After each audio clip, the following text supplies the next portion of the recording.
here out there in Truckee, Oregon. Are we live, buddy?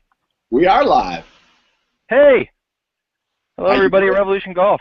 I'm doing Yes. great. Welcome back. Yes. Better get some water. It's warm today. Hey, everybody. Whew. So What's happening? This is our second little episode with Martin out on the range here. We're just going to be talking about some different ideas on how Martin's swing philosophy, different ideas on how to get better at the game a lot faster. And Martin, why don't we just start kind of at the start?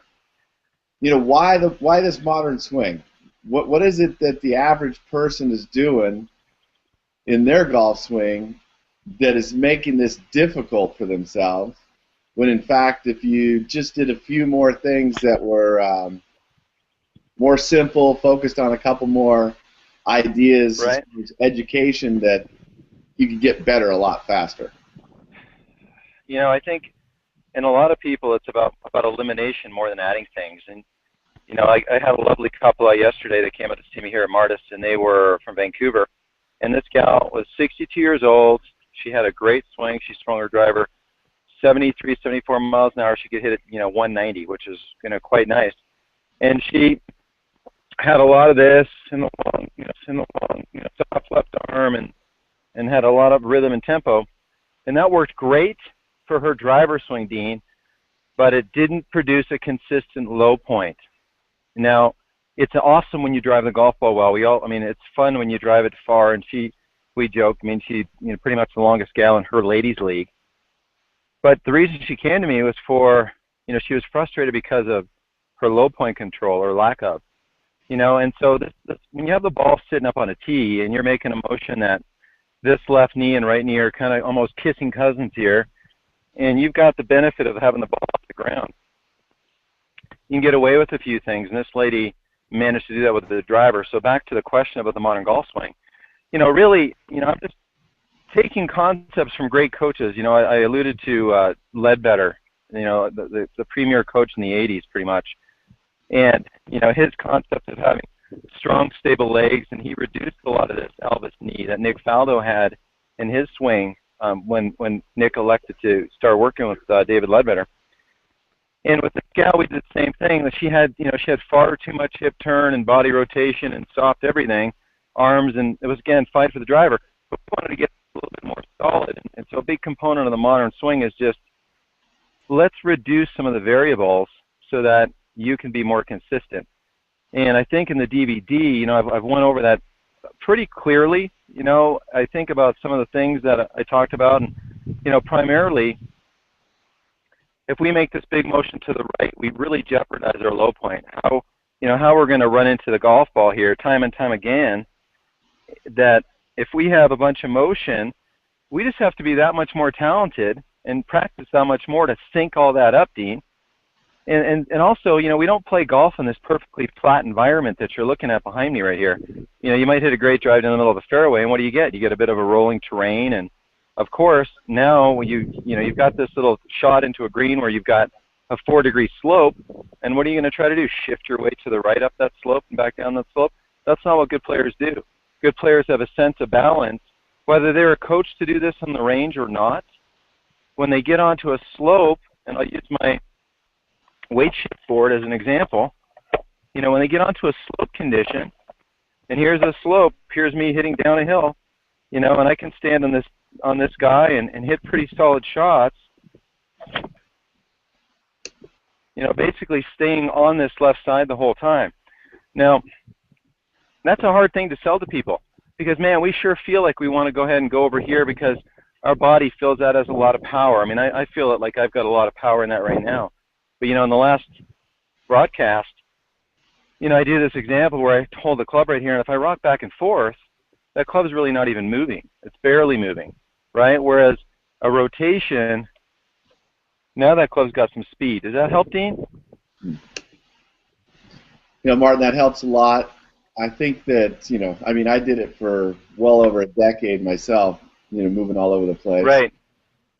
Can you give us a sense of what was like the turning point where you started really thinking about all these angles, and what kind of technology, like TrackMan, enabled you to Yeah. start measuring these things and you started to say, hey, these things are real because the numbers are there. It's not, you don't have to have a TrackMan. I mean, I coach with a TrackMan because it helps me to defend my suggestions to my students quicker. Whether it's a 36 handicap golfer that comes see me or it's a tour player, they never believe, especially like stubborn personality, but a stubborn personality never really believes everything you say. So when you back that up with data to say, hey, look, for a better player, you could say you're hooking the golf ball because you have too much rightward path. Well, they can't necessarily feel that, but when they can associate that to a number, now they go, oh, wow, okay, and I mean, that's interesting. And then when you work with them a little bit and you soften that rightward path to where they don't hook it as much and they hit straighter shots, now they believe you, so the learning can take place when the trust is built. The higher handicapper that's got that slice down, low and across, hitting drivers low or launching them low anyway and peeling them to the right, they don't feel how outside in they are. So, I mean, it's an amazing learning tool, and to me, it's helped me, just get people better faster. I used to think I was a good coach, and my thoughts were pretty good at what my eye was, and then I realized, I really can't see a descent. I can't see how much rightward path happens at impact. I mean, you kind of look and you take a look at divots, and divots can lie to you, and so the machine's pretty darn good. It really, really helps me as a coach, and it really expedites things for my students. You said, what made the light go on? Just when I started coaching full time, and I've been a golf professional for a long time, and I've coached since I was 16 years old. It's 20, a long time now, 27 years almost. And when I started to coach full time, 40 plus hours a week, I just started seeing, this behavior that was killing people, and that everybody was, this left hip with good players starts in one place, stays there, and then they have this motion that gets their pelvic girdle more on top of their left foot. The person struggling, Dean, starts with their hips usually too far back. They make this big turn where the hips go even further back, and then their hips never ever get left enough for them to take that hula hoop. I always use the expression swing bottom hula hoop. They never take that plane, that plane of the hula hoop, that inclined nature of the golf swing, and get it forward enough, get that thing forward enough so that they can have, a nice solid rightward path, not excessive, just a little bit of rightward path to hit consistently good shots. So, those are the elements. I mean, it's been great coaching with TrackMan and then coaching full time itself every day, all day. I mean, and then fortunately, I was lucky with my mentors. It's been fun. It's been fun helping people and learning how to better golfers quicker. So Martin, once somebody realizes this concept of low point, and you can give them some tools, like some drills, in order to help them, get onto the forward foot, how does that change their game? And what are the big benefits of that? Do me a favor, repeat that, Dean. I lost you a little bit there. So I was saying, once somebody understands that they need to get their low point forward, as you've demonstrated in the hula hoop, what are the biggest advantages of that? The biggest advantage, let me get my hula hoop and show you. When you have, and let me ask you, Dean, is my sound okay, or would you rather I just talk into the computer and get rid of the earpiece? I think you're okay. If it's okay, good. We'll switch that. Yeah. So the biggest advantage of the hula hoop, like this is an inclined circle, and that's tough for a lot of people to see. They want to see golf as a straight line. We set our toes sort of on train tracks, and we put our feet parallel to our target line, and we, as golfers, that makes a lot of sense to kind of try to make the club head go down that target line. Well, that's really kind of defying geometry. That we can't, as golf's a side on game, and we stand on the side here and we make a motion to a target line. This is a back up and in motion, a down out to a bottom motion, and then a back up and in motion, and really it represents the geometry of a circle. So when you see this hula hoop, I've got a black side and I've got a pink side right here. And when we can take this body position and get this hula hoop in the right place, we can catch the golf ball before we get to the bottom. If we catch the golf ball before we get to the bottom, then we're naturally going to have this little bit of rightward component, which is going to give golfers their strongest strikes, a little bit of a draw. And you need rightward path in order to hit a draw. That's an effective draw anyway. And if you really kind of understand the circle, now that the camera sees that as a straight line. And so if you hit before the bottom of that straight line right there, just below my right hand here, there's a rightward component in that over bag right there. But you can see that this is a down and rightward path to that impact bag. Now you flip that around, driver, and now if you're hitting this on the pink side of the circle on the upward side, this is a leftward path right here. So if something's going left, that's going to produce typically a fade bias, and that's why if we're hitting up on a driver, we're going to kind of aim that hula hoop a little more to the right. So when we do hit a ball in the upward strike, which is really beneficial to slower swing speeders, I mean anybody under 90, which is most everybody, then you're going to benefit a lot from that. So I went off on a little vector there, but hopefully that made some sense. No, that makes a lot of sense. So show us just a little bit more what the average golfer is doing and what that means to their impact angles, which is causing them to lose yards and be all over the lot. Okay, so at the school, I got some great video of Mark O'Meara and David Frost on the range at a Champions Tour event in Hawaii last year. And so if I put a stick in here to represent their hip action, you would see those guys, that orange stick represents where my left hip is at address. Back this up a little bit.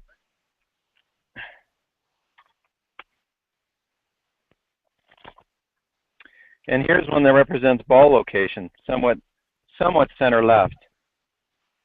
So all these good players, they've got an orientation where this left leg is vertical to it, by and large, and the right leg has a little cant to it. Okay? And in their backswing, they're not going over here. This scenario, this vertical nature stays pretty intact in their backswing. That left hip is not moving to the right. And I'm sure there's somebody out there that can prove me wrong, because there's always one or two good players that do something that is against the norm. But by and large, when a good player sets up, they've got their hips fractionally left of what I would call a rectangle. So if I took a couple of aim sticks here, and I'll ask the viewers to use their imagination a bit, if I took these sticks and I put them kind of hip bone to hip bone, straight up and down, I would say that you check most good players, and this rectangle right here, if you could connect finger to finger and bottom to bottom, would be left, okay? And then that motion itself doesn't move to the right in the backswing. In fact, when somebody loads up, it'll get skinnier because it's turning a little bit, but it's not moving to the right. And then on the downswing, there's a motion more to the left foot. That condition moves more left, and then their hips move forward quite a bit into an extension. That's the high-level discussion about it. Back to your question, why do most people blow it? I'd say, their hips are very centered. They have some motion to the right, and then they never really get beyond. A good player is going to get beyond this stick. They're going to bump this stick and go beyond it. And as I say in the DVDs, where's my behind, Dean? Behind the B line. It's past that ball line. So you're giggling, but if you want to do this at home, everybody, it's pretty simple. If you stand up and you just do a complete chest to the sky. So you'd be looking sort of like this, okay, belly out, chest to the sky. If you do this, and then you pivot onto your forward foot, just, look up at the ceiling and then don't fall over, but pivot your forward foot, your rear end's going to be past the golf ball.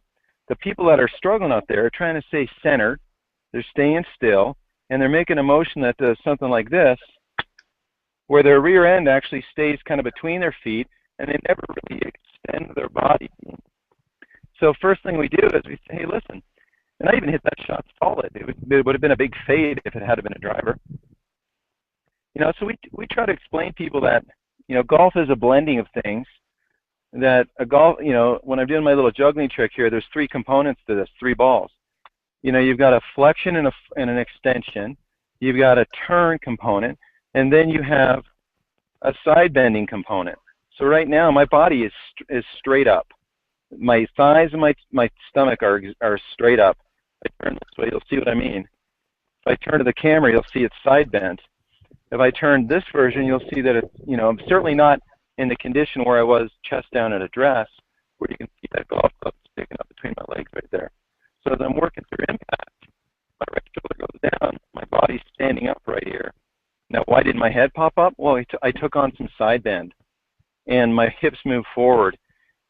And you can work on these little components, these three pieces, on your own time, like at your own pace. That's the beauty of it. You don't have to try to do it at high speed. In fact, I want most people to do it, slowly with a pitching wedge or a 9-iron. That's why in the drills DVD, we work really specifically in 5-ball sets and reps, to go through these little components so that people can, understand the cornerstone drill, which is really, answering the question in my long-winded version, which I apologize out there, is I don't want to back up out of the shot.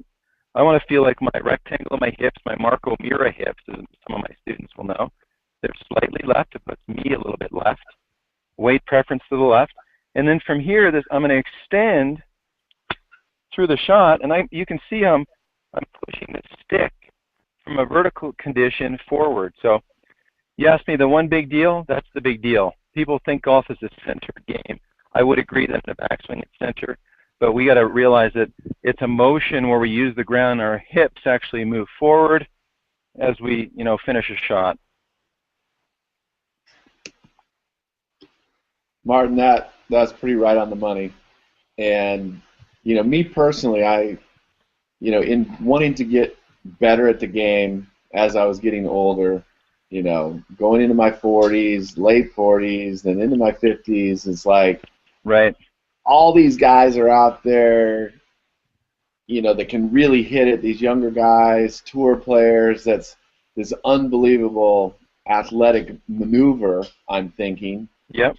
And it wasn't really until, I started digging deep into, your cornerstone drill and understanding, where real power comes from in the body. Correct. And the use of impact angles, that I realized that, hey, I can still hit it if I just learn a little bit, understand a little bit more about the swing itself and how to apply these things at any age. And I think that probably a lot of people, watching this right now are thinking, okay, yeah, but, Martin, you're 40-something.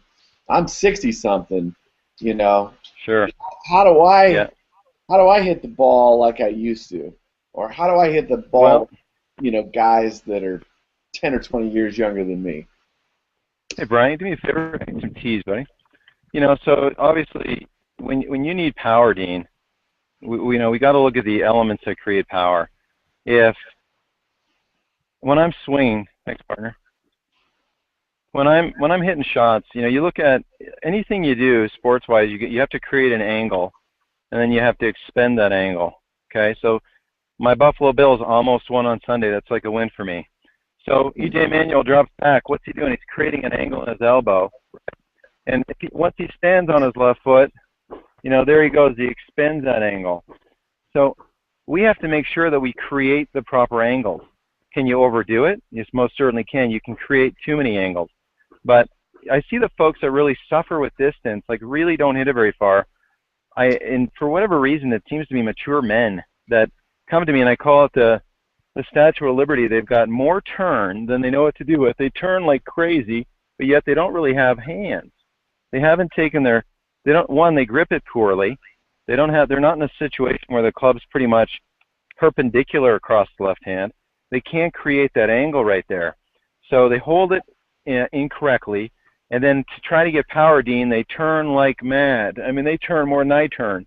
But what the truth is they don't have an effective hold on the club that gives them that mobility in their wrists to go ahead and, let that club get in line. I always talk about out-of-line conditions and in-line conditions, okay? So out-of-line conditions. Let's talk about this a little bit.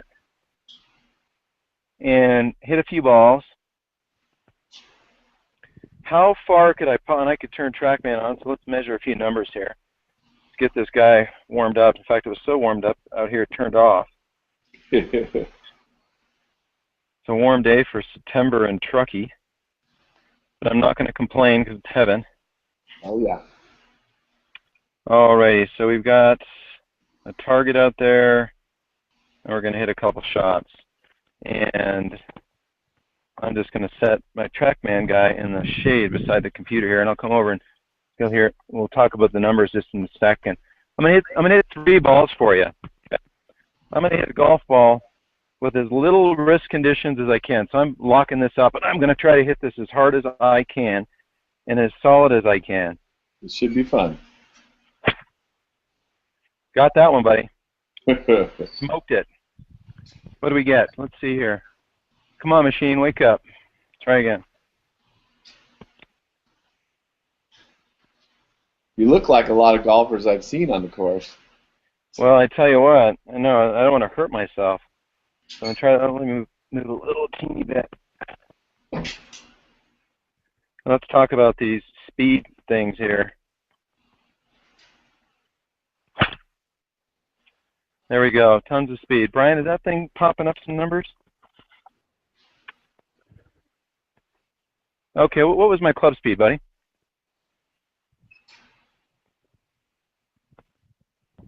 Martin, you could even move that range ball basket if it's not useful there. Yeah, there you go. That'd be perfect. Okay, so that's me 83. That's me trying to rip it as best I can with immobility in my hands. Okay, so I'm going to weigh that one with, believe me, way less energy with mobility. Now my fingers are on the club peacefully, but I'm going to have some softness in my arms and not try to hit one very hard, frankly, but just be very, very aware of peace in my wrists, containment in my backswing, loading up, not loading right, and this will be a wave. I'll wave that one here.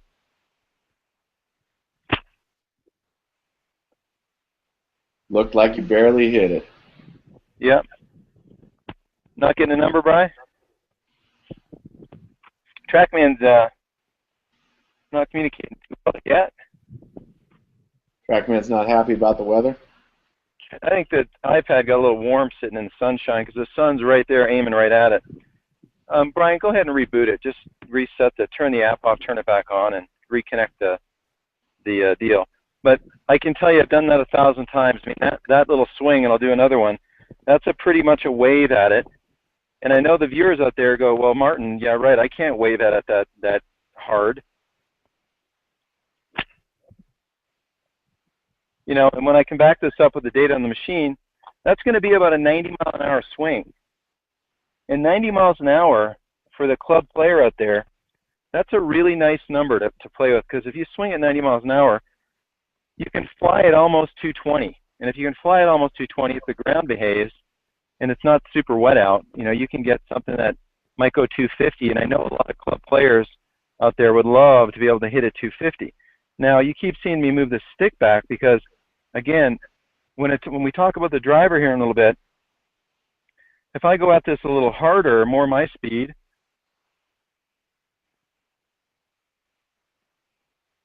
so that's me going at it pretty hard, and that's probably my 107 or 108, you know, which is, again, not certainly tour speed, but not too bad. Back to the question, you know, for the viewers out there, if we have mobility in our hands, if we can let this wrist hinge happen, and again, it's a wrist hinge. Can you see that club out there, everybody? I know it's probably a web feed's a little grainy, and I apologize we're not CBS Home Studios here. But what we don't want to avoid is when we have this hinge, we also don't want to cup this thing. So watch the difference between what that face is doing at the top hinge versus super cupped. Now we've created an angle in golf that, Dean, is frankly hard to recover from. And when it gets super cuppy at the top, that's really just me taking the club face and opening it excessively. So there's a hinged position at the top. There's a cupped position at the top. And you can see by contrast to my shirt right there, this one's just a bunch of degrees that I've got to sort out as I get into impact. So I'll caution people. Mobility in the wrist is wonderful, but letting it get too cuppy is actually kind of sloppy. And when it's sloppy, you're inviting, some angles you don't necessarily want. So wrist mobility is a vital, vital piece, okay? Next thing, I guess, is the biggest deal. The biggest deal is, for distance, is this extension of the body. I see so many people, want to stay, they want to set up over a golf ball, and they want to stay down. So let me show you what staying down. Let me show you it. Here's a forward flex. If I stay in my forward flex, that's what I'm going to look like post-impact. Is that what Rory McIlroy looks like? Or Tiger Woods? Or Adam Scott? How about this? Is that more what they look like? Oh, yeah. Yeah, totally. So we start off in this forward flex, and then our whole life, some well-meaning player, like Uncle Al, the 15 handicap, who's the best player in the family, who says, you got to keep your head down, and you got to stay down on it. Heaven's sake, don't lift up, right? So Uncle Al, cements in our head that we have to be in this flex position, and we have to stay in this flex position. Well, stay in that flex position. As an example, here's a 6-pound medicine ball, okay? If I was going to be paid $1 for every yard I could throw this up in the air, and I stayed in this flex position, I couldn't throw it very high. I could only throw it with how strong my deltoids are, my shoulders. But if I can use my legs and push, now I could take this thing and I could launch it up pretty good and actually make a couple of bucks. So the golf swing, is really, for most people out there that suffer from distance, they really don't have enough extension in their body. They're not extending themselves while they turn and while they side bend. It's a big, big deal. I see a lot of golfers come to the academy that they swing it like this. And that looks like the old Scotsman in a tweed suit with the pipe right here, at St. Andrews. And frankly, a guy named Nick Faldo actually kind of hit it like that. But people fail to realize he was 6'5", he's as big as a house. And yet for a great big guy, he didn't hit it very far because he wasn't one of these extenders. Frankly, he didn't need to be because he was a big, big fella. But if you are suffering from distance and you want to hit it far, we need to learn how to use our body and extend our body. And you don't have to look like Rory McIlroy if you're, if you've got some immobility, you have bad back, bad knee, whatever it is. But you do need this motion of up. You need a little bit of push off the ground to help accelerate this hinge you create. I'm going to show you guys a little something. With a lot of students is I'll take a golf club, and there's an inline condition, give or take, okay? And then I'll take it and I'll put it up here. And then I'll open my hands up, Dean, so I've basically got an angle. You could call that a backswing hinge angle. Can you see what I'm doing, buddy? I can, but your audio's getting kind of worse and worse here. I'm gonna turn it off and talk into the speaker. Well, let's give that a try and see how that works. Can you hear me? Yep. Okay, is that all right? Let me fine. save these settings. You hear me still, buddy? Yep. Okay, so I'll try to project. Basically, so if I take this golf club and I've got this in this out of line condition, here is a dress, here is what a backswing should create, some kind of out of line condition. If I stand up here like a zombie or a mummy, okay, and all I do is turn, where'd that club go, Dean? It flew out of my hands, didn't it? Yep. Exactly. So the point of that is, a rotation will want something to go from out of line into an inline condition. Now here's the beauty. In golf, we get to benefit even more because we're not just rotating perpendicular to the ground. We actually get to bend this system over a little bit. Here, I'll do one in this direction. And that club shot out of my hands, right? Pretty soon I'm going to run out of clubs. But the whole thing is, when you can take this condition and you can bend it over, now I've got something that I can help push to even accelerate this club more. It goes along with, if you watch the first episode, I showed people how, this club can just swing down. But if it starts to swing, and I want you viewers at home to watch this, or to rather try this, because if you let this swing, And as it's swinging, you give it a little tug upward, you accelerate it at the bottom a lot. And when people are hitting shots, if they can feel how to be lefty enough, how to be on top of that left foot a little bit, and they have that ability, that awareness to, you know, through practice, create some rhythm, they can really create some of that extension. Now, yeah, maybe you can't do it like that looked, okay? But here's how you could do it.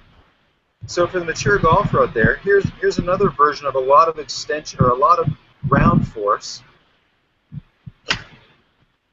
So maybe that's what your follow-through looks like. And I assure you, those are pretty solid shots on my target down there.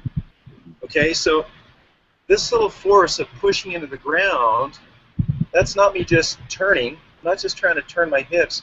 I'm actually pushing into the ground. Now, when am I pushing? I'm not going to the top and just pushing. I'm letting my arms fall a little bit because I need some of this fall, just like I did when I was doing this example. It's got to get to a point of pretty much horizontal to the ground, and that's where the skill building comes in, Dean. You know, I wish I could tell you golf was easy and it's just pixie dust, and all we had to do was come visit each other and sprinkle some magic sauce on you and you're better. It's not how it works. Golf is a game of subtly putting little stacks of skill together, and then all of a sudden you got something that really means something. You can go play great golf. Does that make sense, buddy? Well, that makes all the sense in the world. I mean, I personally spent a decade, you know, chasing different tips in the magazines and listening to friends and watching the Golf Channel, and this whole idea of just trying to find that one idea, that pixie dust that's going to get me to that totally new place, just never happened. It wasn't until I actually started practicing some things with some purpose that it really, you know, started to make a lot of sense. No, I understand, man. I understand. So, you know, I got TrackMan fired up again. So let me hit a couple drivers because I know people like data. They want some numbers. Let's give them the numbers. Yeah. And one thing I'd like to throw out as far as numbers, because I know this is kind of a big one. Maybe you can show us the difference between maybe hitting down a couple of degrees with the driver versus hitting up on the driver like, say, somebody on the PGA Tour would. Totally. Yes. I'm going to relocate. Brian, do me a favor, buddy. Let's spin that computer. I'm going to go down the line because that'll be the easier place to see that. So we're just going to walk over here. Look at that. More golf balls. Imagine that. Awesome. And I'm going to put an aim stick down here. And I've got to show you guys a couple of things with regard to hand path. Now, when I am... Buddy, would you relocate TrackMan right there by your feet? So when I'm trying to educate people on path, you know, a big deal is just reset it. Be right back, everybody. And for everybody watching out there, if you click on the button down below for instant access to Martin's unbelievable group of DVDs, it will keep you on the same presentation at the same time. It's going to open up in another window. Just want to make sure everybody was aware of that. So I think everybody at home can see that I put in an aim stick right here. Middle tree. And thanks, buddy. And in that aim stick, you just set it down there. Thanks. So I can see it over here. Here, I'll take it. Brian's shy. Doesn't want to be on the video. So I've got an aim stick in the ground right here, and what this is going to inspire me to do, one, safety first, okay? Don't get this thing in the way where you can make a downswing and mash your hands on it. Make sure that it's got, that you can't, you're far enough away from it, then your downswing, you can't catch your hands on this. In fact, I'm a little close, so I'm going to move it back a bit. And I'd say that if this is my ball line, and I'll put or my target line, and I'll put this orange stick right on it. I'm going to give myself a little bit of room there. This is how I set up a student. I give them a little bit of tolerance so that they have to understand where this path is going. Because as soon as my hands get too much out, my friend, all I can do from here is wipe down across the golf ball. There's components that are critical for this. Watch my shoulders. You know, my shoulders don't turn flat. If my shoulders turn flat, Dean, it's very tough for me to let my club get back to the inside. It's really easy for me to turn, and my hands get going out too much. When they get going out too much, now you're going to bring the club down, and the only way you can hit it when your hands are going out too much is to wipe across and down on the golf ball. Yep, so that's my big fault forever. Well, you and everybody else, partner, you know, I think everybody wants to have this great posture, so they kind of stand in here and look, you know, almost like the silverback gorilla, right? Their face is up, their chest is tall. The reality is tour players are more chest down to the golf ball, comfortable eyeballs looking at the golf ball. And when they are that way, got to get this out of the sun a little bit, you know, they have the ability to take their shoulders and turn them in such a way that they're turning in the incline of their chest. So my left shoulder is working down. In fact, it's hard to talk because I can feel all my abs compressing and tightening. So my left shoulder works down. Now it's actually hard for me to swing out. It doesn't make sense for me to. As my left shoulder turns more down, I have the opportunity to bring my hands more inside, which from here, guess what? I'm not going to, all I can do from here is strike level to the right, even mildly up. So hand path is critical. You know, in the distance DVD, I talk about that a lot, and I touch on it in the modern as well. So if hitting a shot here, my whole intent is to feel like my weight's left and feel like it stays left, because I know my swinging arms are going to transfer some of my weight. So there's not a bad little strike there. Let's see if TrackMan got it. You know, I had too much rightward path. I hooked it a bit, but I hit up 1.6 degrees on that. Okay, so smash factor was good. Club head speed was 106. You know, in Truckee, keep in mind, people, this is 6,000 feet, so I get to feel like King Kong. It went 304. The ball speed wasn't bad. The face angle, so this is a good lesson. There was a bit of an overdraw. I don't know if we can see these numbers. I don't think so. Sorry, guys. But there was an upward strike 1.6, rightward path of 7, which is too excessive, frankly.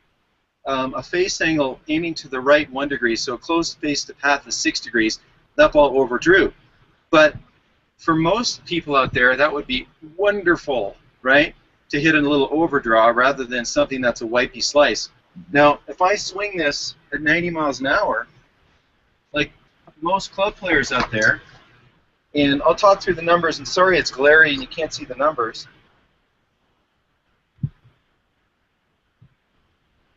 If since I'm gonna hit down on one, Dean, I'm gonna take this stick out, okay? Because I would hit it every single time. So if I stood shoulders, you know, and I turned my shoulders more flat and swung at 90 miles an hour, so I just hit a very low launching drive. I hit down 7 degrees on it. I hit it very solid. My club path was 6 degrees to the left. My club head speed was 88, so it wasn't 90. It was 2 miles short of that. That drive carried 76 because it launched so low, and it tumbled out 150. Now, that's an extreme example of hitting down and hitting left on a driver. But, you know, that's an awesome example of it because let's look at the difference. And the way I'm going to help you people out there understand how you can be left and still have a lot of upward strike on a driver. Because I know that question just everybody's, you know, has a hard time wrapping their head around.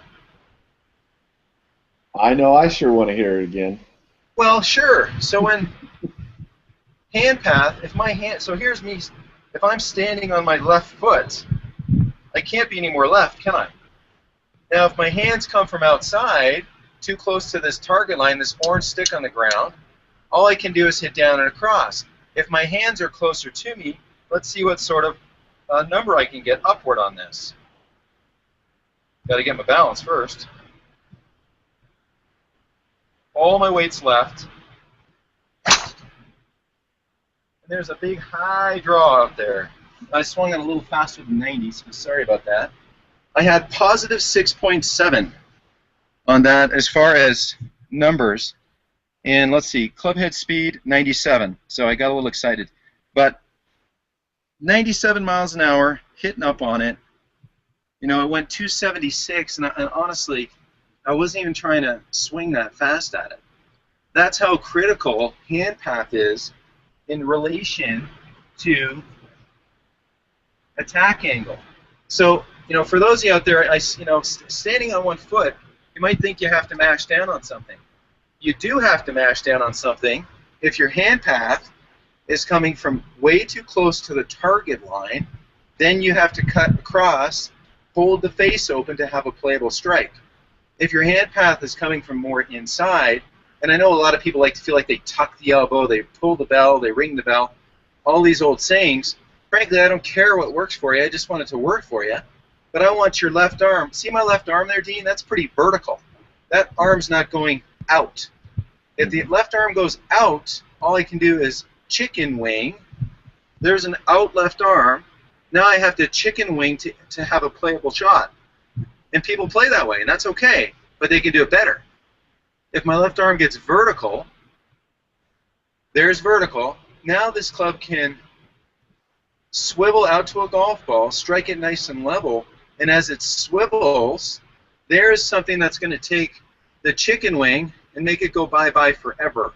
Then people can say, well, Martin, are you rolling to do that? Are you trying to roll your hands?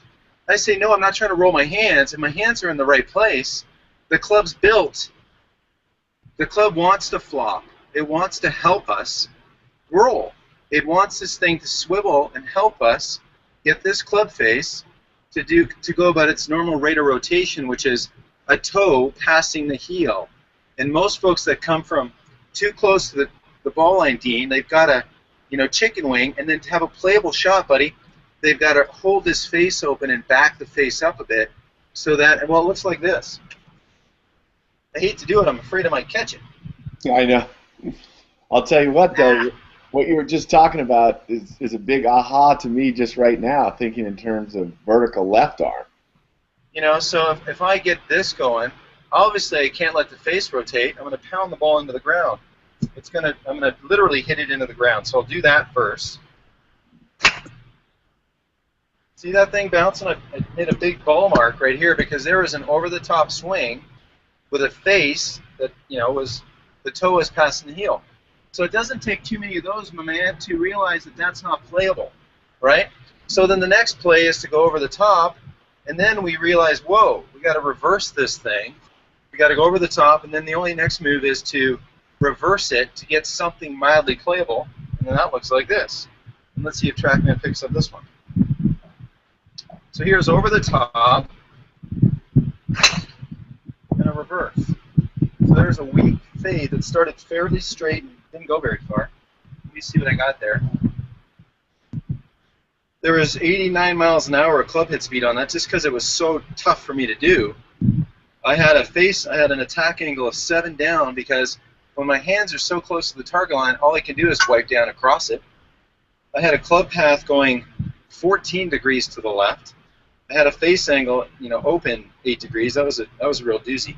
So that ball went right to right and went 178 yards. Now, I know there's some of you out there that probably say, hey, Martin, I killed to make it go 178 yards. Well, here's the truth of this. If this lovely gal that came from Canada, her and her husband spent time with me yesterday. I mean, if you can swing at 70 miles an hour, you can hit it 170 yards. If the face and path, if this direction, and this thing makes sense, and it's somewhat of a solid strike, you're going to hit it as far as your body is capable of doing it. And that's what I go into in detail in the distance DVD, because I think most people just don't know how to do it, Dean. And I like to think I put the pieces together in a way that was, people could digest and then stack those skills into where, they do much better. And I've got a couple great, well, I've got more than a couple, but I got a bunch of amazing emails from folks that have said, hey, Martin, I've hit it 40 yards further than ever before, like crazy numbers that seem ridiculous. But if your face and path are so goofy, I mean, you can see how you can have amazing gains if you just get those two things working together. Well, Martin, that's been the biggest aha for me is just really upping my golf, you know, Sure. intellect, if you will. Just understanding a little bit more Yep. how these different angles and getting my weight left made just a huge difference, not only in distance but Right. consistency as well. Yep. Can you take Oh. just a minute? Because I know there's a lot of people, that are probably, watching this webinar and they're thinking, all right, what all, why six different DVDs? Why six different ideas? Why is this broken up this way? And what's the real value to the way that, you've laid this whole thing out? Well, I think I'm the consummate golf nerd. I mean, I've spent my life in the game. And honestly, 6 DVDs, if we would have had more time in South Carolina, I probably could have done 4 more, Dean. Right. I mean, I'm being honest with you. I could talk about the golf forever, Right. and a bunch of other stuff.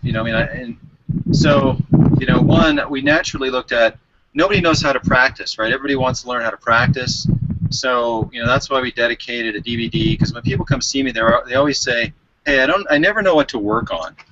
And I wanted to do a DVD that basically said to people, this is how you go about getting better at golf. This is how you stack skills. This is how you take a basic motion, the understanding how to do the cornerstone drill and do that nicely, and how that progresses into some things. And then I want to talk about faults and fixes, because we all have them. I get my path going too inside out sometimes, and I hit hooks when I'm playing bad. So I have remedies for that on there. Clearly, slice is the biggest issue for most, so there's a ton of stuff about slicing, and I could go on and on and on. The modern swing fundamentals is just basically looking at producing the cleanest motion without moving parts. You think about Adam Scott versus Jim Furyk. I've never met Adam Scott, but Jim Furyk's, Adam seems like a wonderful guy, and Jim Furyk is a wonderful guy. So, I mean, you have 2 different golf swings there, and if you had to pick which one you'd want to use, or if somebody could just gift you one, you'd take Adam Scott's. Now, the odd guy out there would be like, well, I'll take Furyk because he's a machine. He earned that. That guy, he's an intelligent, hardworking guy, and even though his swing's kind of funky, he's developed a really repetitive motion. But when you look at a beautiful golf swing that's super powerful and accurate, I mean, you can't think of a prettier golf swing really than, to me, Adam Scott's, probably the best golf swing out there. I think of Robert Rock, a European Tour player. I love Jason Day's swing. I mean, those are to me, the modern strong rippers of the golf ball. And of course, I couldn't leave out short game, because when you're talking about scoring, even the best players in the world only hit 12 or 13 greens in regulation. But if we think about this, okay, and this is why this scoring is so critical, is that say you hit a driver 180 yards, all right, and most of you out there hit it in that neighborhood, right? Some longer, some shorter. If you can hit 6 greens in regulation, okay, that leaves, so you got, let's say you 3-putt one of them, Dean, and maybe you make a birdie putt, okay, let's just call it good. Some days better, some days worse, right? Now you've got 12 opportunities to get up and down. If you have a nice day, and let's throw 1 double bogey in there, so you're 2 over par and you got 11 opportunities. Now you can see that if you look at it mathematically, you can have a really nice round of golf if you make, if you're even par for those 6 holes you hit in regulation, that's a birdie and a 3-putt. Now you just throw a double in there because we're human, and now you got 11 opportunities to get up and down. Well, if you get up and down 5 times, that left you with 6 bogeys and a double. Guess what? You just shot 80. And I know for a lot of viewers out there, that's a nice round of golf.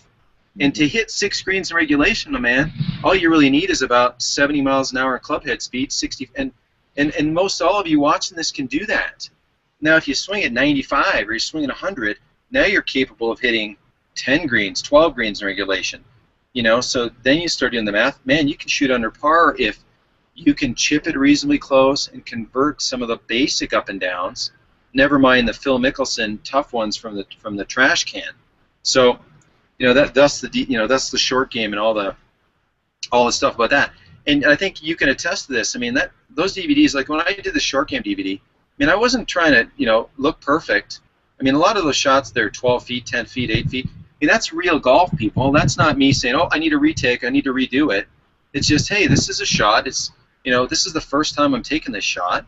This is a realistic, you know, if you hit it 10 feet from 40 yards out, that's a nice shot. You may convert it, you may not. If you're Luke Donald, you probably convert it. If you're Martin Chuck, you know, you don't half the time, like everybody else, right? So, you know, the short game's critical. I mean, you start thinking about golf more like math a little bit, and believe me, I'm no math genius. In fact, I barely got through it. But the point is, if you look at it, well, I can hit 6 greens. If you can hit 6 greens, man, you can shoot 80. Now you think, well, I can get to all the par 3s. There's 4 of those. I can hit those. There's 3 or 4 really short par 4s. I can get to those. If I play the par 5s intelligently, I can get to those in 3 shots in a lot of cases. So anyway, I like to think about that as how people can, you know, really talk themselves into a great round of golf. I mean, I think that's a perfect illustration of, you know, kind of the game from end to end. Let's take 1 minute to kind of back up for a second and talk about some of the myths or, you know, misunderstandings of the game that really are keeping people from hitting the ball long and hitting it consistently. Okay, so number 1 is head down. That's the head down is, you know, so there's a story I tell in my golf school. You know, I'm playing the mini tour in Florida, and I'm on some random range in Orlando, and there's a cute girl hitting golf balls, and she's brand new to the game, and I want to go say hello. And she's taking this athletic swing, okay? She looks great. She's taking the swing, and she's missing. It looks like this. She's standing there, Dean, and she's taking the swing, and she's kind of going, she misses, and then maybe she clanks one off the heel, and away she goes, okay? So before I can go over and say hello, Big Boyfriend walks up, and Big Boyfriend says, hey, honey, you know, you got to keep your head down. So here's this gal that's new to the game, and the boyfriend didn't know what he was doing. You know, some nice person just told him to keep his head down. He was a strong dude, and he could sort of kind of muscle that thing out there and make it go a fair ways. But now this gal who had this nice fluid motion, she just wasn't making contact. You know, with a little encouragement and that fluidity, you know, would find the golf ball eventually. Rather than that, now I see this move. I see her taking this athletic move, head down, going, and it's popping out there 40 yards. Then she's all happy because now she can hit it. Which has happened, though. Now she's in jail for the rest of her golf life because she feels as though she has to keep her head down in order to hit successful shots. And I know there's people out there sitting in their chair or watching this on their iPad going, oh, God, oh, no, that's the magic elixir of all good golf is I just got to stay down, and every bad shot I hit's because I raise up. I'm afraid not, you know. I had a great guy, the couple that came to see me at Martis yesterday, lovely folks.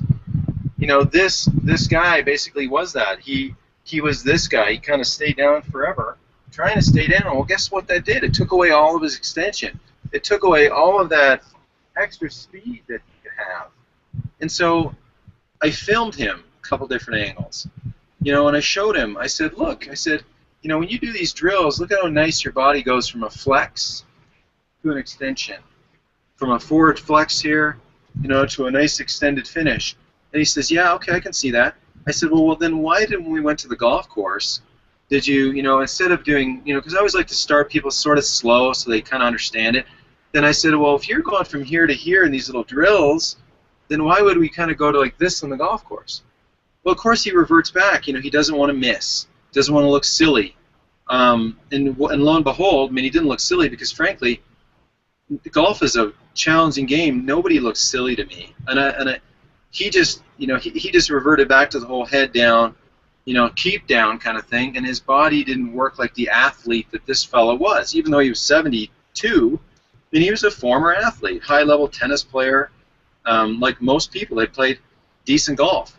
But then, you know, I always say, Dean, give me a musician over an athlete to teach in golf.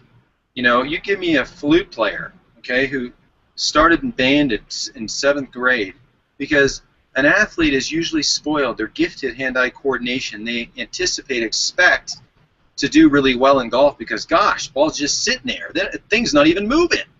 right? And Yep. then, then they get all upset because, oh God, they were, all state this or college that or whatever, and so now, but give me somebody who, opened up a saxophone case or something and had to figure out how to put their fingers on the thing and could build a skill being kind to themselves with a reasonable expectation of what it takes to go up the ladder of skill building. That's an awesome person to coach because they anticipate the time that it takes to go step to step to step. I see a lot of people that have they have unrealistic expectations for the game, and it's a lovely game. I mean, the environment we get to play in is a gift. But if you look at it from, okay, I recognize what Martin says. Maybe I'm not just going to go out and be perfect, but that's why I did the DVDs, because I wanted to create that little skill building. One little thing, the next little thing. And once you can kind of do it, kind of like my little juggling episode, it becomes automated. Like, I don't know how many people are watching out there, but, by the last one, we had 17,000 or some amazing number. So thanks to the viewers out there. So I'm not nervous juggling 3 balls in front of you guys, and I don't fear dropping them because it's an automated thing I'm confident in. I know you guys can be confident in learning how to do the cornerstone, learning how to feel what it's like to have a counterbalanced backswing where we're loading up and not loading right. So there's a lot of ways that you can take tiny little skills, stack them on top of each other, and amaze yourself with how quickly you progress. I think that's you really covered a big point here, Martin, and that's the fact that this is a skill game, and it takes some time and it takes some dedication, some discipline to follow, a proven strategy, follow Right. a set of steps in order to gain skills, one little skill, Yes. one on top of another, in order to get better at it. And you can get better. I mean, I've gotten a lot better in the last couple of months, that I've been practicing these ideas. And I think that is something that the average person does to realize that, you're not going to just wake up one morning and have all these skills. Well, I appreciate your endorsement, Dean, but you know what one was amazing? Lisa. Okay, so Lisa works for y'all, and she's a lovely gal. And Lisa said, hey, Martin, I just want to let you know I beat my husband the other day, and I won a nap. Okay, so she just had a little baby, and those naps are worth thousands of dollars as far as I'm concerned, because I have 2 little ones. And those little nappy times when you can, get away for a moment to yourself. So I'm proud of Lisa for, beating her husband and breaking 100 for the first time. And, and those kind of stories to me, you're a good player, buddy. I mean, you're just, to me, you're that, you're in the subtle refinement thing, and I'm glad that my stuff, clicked to you. But you're the educated, highly educated golfer, in my opinion, and I'm glad my stuff made sense to you. But it means more to me that I made sense to Lisa, because now here's a gal who, went from, 106, 10 whatever to, shooting 94 or 5. I forget what the email said, and how pumped she was because she beat her husband. Oh, and by the way, she was hitting it farther, and she won a nap, and that's awesome. So anyway, thanks for the endorsement. Well, I mean, you say I'm, a skilled player, and I've played for a long time, but I've also been a bit of a head case. I mean, my friends tease me about it, that my swing thoughts have categories and subcategories. Right. It's only been lately that I've been really focusing on just a couple of simple ideas that are allowing me to hit the ball a lot more consistently. Well, but maybe give us one more idea on a kind of a myth or just a real big misconception, and then we'll go on and answer some questions for some people about things that people do that really get them going in the wrong direction, even though they think they're going in the right direction. Well, and naturally, you got to load up. You got to load up to hit it far. And and there's a lovely gal out there on Facebook who had a bunch of questions, and I want to get to those ones from last night. And to everybody out there, that's on that blog on Facebook, I'm so thankful that you post your questions. And forgive me, there's been thousands of questions, and between working like literally all day and then going home and trying to get a bite to eat and get on the computer at night to answer some of those. I can't get to everybody, and I try my best to. Believe me, it's been a little overwhelming, but it means a lot that you post the question. Anyway, and I'm going to do my best to chip away at those. There's a gal out there named Beth who said, hey, Martin, you know, I do a baseball swing, you know, to help me. It gets me kind of going here before I hit a drive, and it seems to help. Is that okay? Of course it's okay. It's lovely. You know, you feel you don't have to do something like this. In fact, a good baseball player is not going to take the bat over here because the pitch would be by them by the time they could wave their bat by them. A good baseball player, you know, you think about it, they're not back on their right foot so much. They're in a position where they're almost contained left, and then they fall more left. Well, that's what I want you to do in the golf swing. I don't want you to get yourself way, way right. I want you to be in a place where if I took my left leg away, Dean, I'd fall over because that's what's going to catch me, use the ground, and go ahead and extend my body. So, you know, really rearing back to hit it far is one of the things that has been that's hurt a lot of golfers. You're you'd be much better off just to play golf on your left foot. You'd hit it way more consistently, and you probably wouldn't even slice it. Right. So that one kills you. The other one, you know, you got to hit down to make it go up. You know, that sort of makes sense, but let me explain to you. I mean, you have a circle, okay? There's a down part of the circle. You could take the circle and say, yeah, there's a left half and a right half, you know, and there's a top half and a bottom half. Well, we swing in this direction, you know, and as we're swinging, right-handers, sorry, lefties, as we're going in this direction, there's the down portion of it. As long as the circle's in the correct place, we got enough down in that. The problem out there, Dean, is that everybody's behind where their down should be, and therefore they need to feel some kind of hit, some down motion. You know, my Tour Striker Training Club, which you know, it was something came to me on the range teaching somebody someday. It's not to promote somebody mashing down on it. It's to promote forward shaft lean with a relatively shallow strike. You know, I mean, on TrackMan, I'm not hitting down a bunch, hitting these 6-irons. I'm hitting down 4 or 5 degrees. That's a tick. That's not much. You know, but my hula hoop, the down part, you know, here's the up part, this side, going up. Here's the down part. My down part is in the correct place. If my down part's in the correct place, I don't have to hit down. I got plenty of down. In fact, good players have too much down. Most of my good players, I'm trying to get them to shallow things out more and have more extension like I am, you know, some, you know, newer golfer that's maybe too steep and sticking it in the ground. I'm teaching him how to extend and shallow it out. So hit down isn't something that I use when I coach. I know the marketing guys that sold my Tour Strikers on the infomercial like to do that because they like to say that because that's what people want to hear. Because they think that that's the same thing as people want to hear you got to keep your head down. Because people have been hearing it forever, and Uncle Al told you to do it, and Uncle Al's a 15 handicapper, so it must be right. So those are 3 doozies for you, buddy. Well, let's just touch, before we go off into the questions, let's touch on getting left one more time, because it's okay. Killed the 2 birds with the last 2 things that you just said with 1 stone. How left? I mean, I've been struggling with this myself because I've been moving to the right and moving back for so long. How left do I want to get? You just said you might be better off just standing on your left leg. Well, so here's the thing. If you've got 2 opportunities here. You've got this balance, center of mass up here, okay? Let's just say it's behind the plaque of your buttons on your shirt.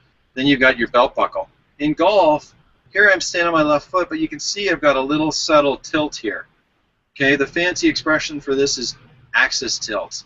You know, so in golf, when we set up on our left side, you know, it's kind of nice to have our hips forward and have a little bit of axis tilt here. This helps shallow us out.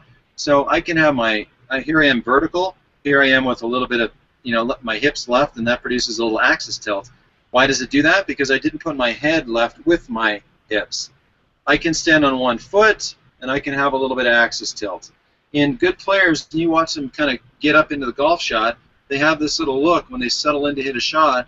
Their hip, this left leg looks pretty straight. This right leg has a little bit more slant to it, and their hips move a little bit more forward.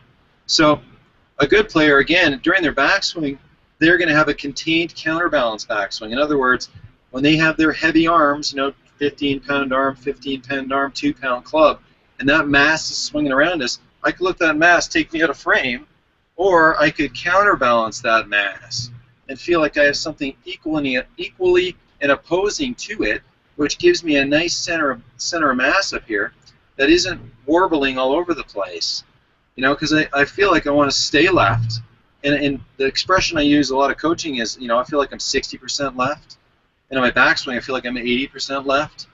Now, that sounds crazy, right? Because I'm not loading up. It's a feeling, everybody. It's a feeling. So I'm 60% left at address. That I would bet the house on, okay? The 80% in the backswing, that's just a feeling. That's not happening because I've got so much stuff going the other way. That sensation of going that way, you know, is just what centers me. It kind of brings everything together and makes a nice, peaceful center.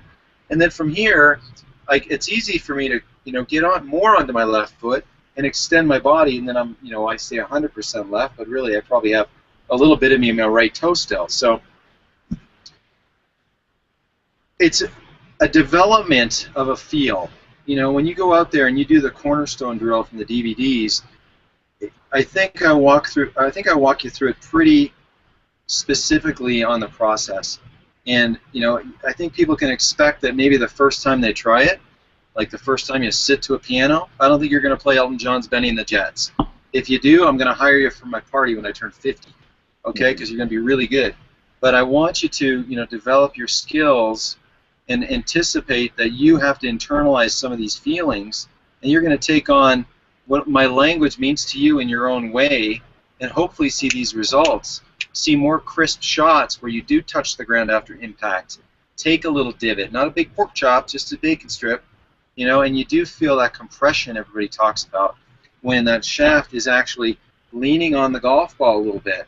Yeah, I don't want you feeling like you're smashing way down to do that, but again, a circle has a down component into it, and if our circle is in the right place, that down component, it, you know, isn't finished before impact. So there's plenty of down still there. That's why you don't need to hit down.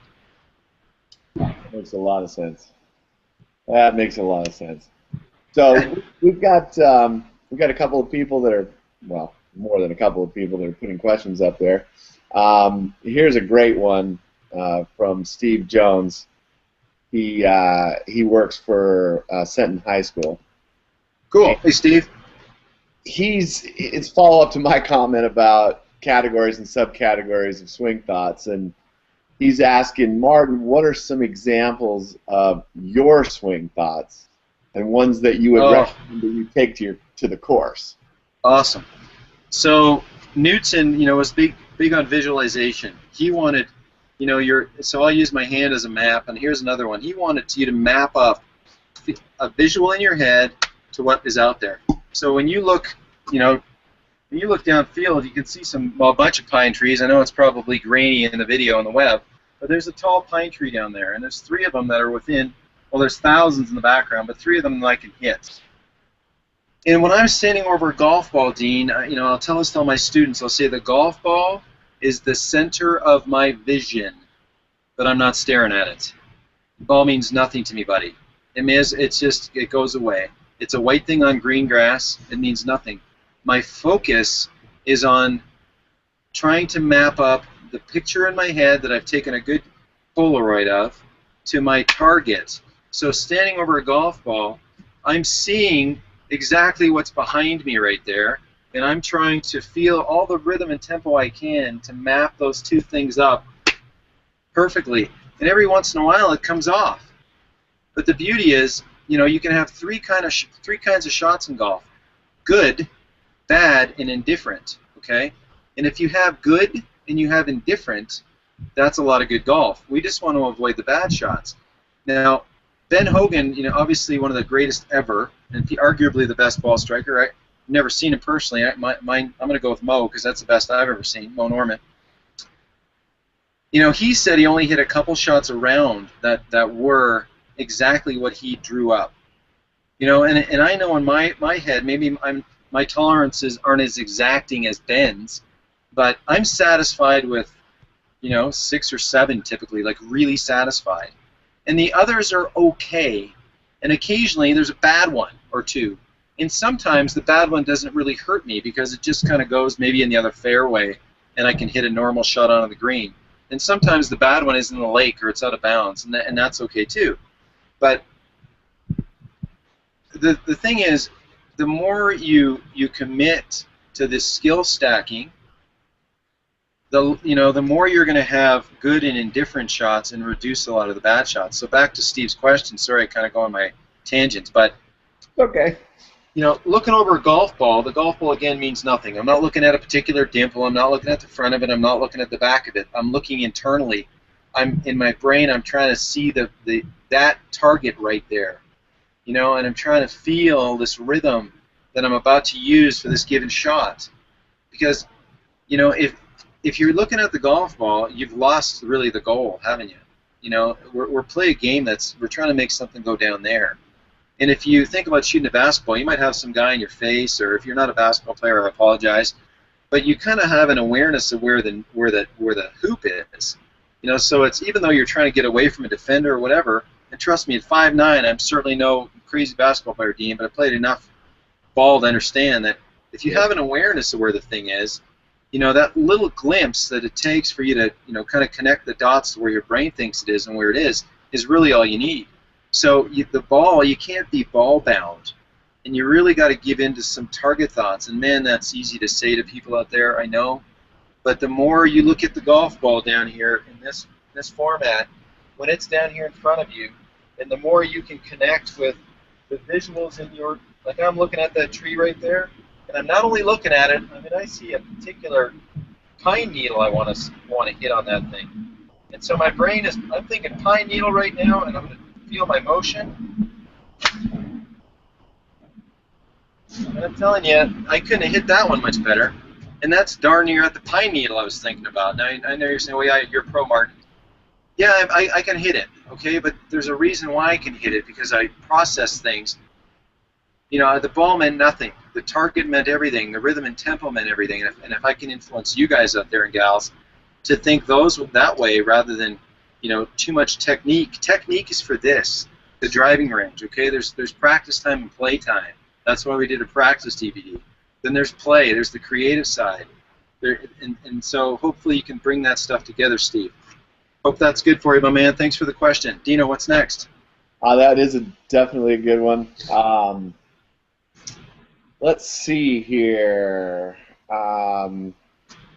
Wayne was on Sunday night's event, and he had asked how to get rid of his Gary Player move of stepping over his left foot with his right foot at the beginning of his swing. Okay, so Wayne, too much left, maybe he's thinking. he's got this going, doesn't he? Yep. Too much of that. Well, Wayne, it could be worse, my man. Wayne, you could be doing something back here, so. You got to look at the positive. At least you're getting through the golf ball and not, like most of the folks that are struggling, kind of hanging back out there. So that comes back to the whole idea of flexion and extension, okay? So Wayne, what I want you to feel is what's happening with you, buddy, is you've got this upper center mass here, and that's kind of getting too forward, and then it's making you step over. I want you to feel like you can make some swings and you can basically stand up. Because right now I'm standing up, everybody. I know my head's not moving up, but this forward flex, believe me, that club's well behind me between my legs. Okay? When I'm in here, it's not between my legs anymore because I've stood up, but yet my head didn't raise. Okay? So my head's not popping up. I'm not trying to keep it down. But the point is, I want you to learn how to let your hips extend from, it's a sensation of bending over to standing up. And as we bend over and stand up, we take on some turn, we take on some side bend, and that's how you're going to go from this flexion to an extension, and you won't have this upper mass kind of make you kind of step over your left foot. So Wayne, I hope that helps you, man. That's a good one. That's a real good one. So we've got Bill Bryan. He's asking, what keeps you from chopping down on the ball when you're strong on your left side? Hand path. Back to the driver. So here's a great one for you, Bill. It was Bill. Is that right, Dean? Yes, correct. Okay. So here's an aim line. You can use an aim stick, and if you have, I have a 6-iron here. So if I take this shaft and I kind of match up this parallel to the angle of the 6-iron, put it in the ground right here. Now, guess what, buddy? If you're swinging and you can swing and miss this thing when you're going slow, there's no way you're going to chop down. So we want to start off pretty darn slowly and build in a feel for what it's like to have a better hand path. Back up and in, left shoulder down. So once again, left shoulder down, back up and in, and then you can work slowly, and this will shallow you out, because if your hands get more in, there's really no way to stick it in the ground. You're going to naturally swivel more and have a much, much better attack angle and not be as steep, Bill. So good luck with that. Great.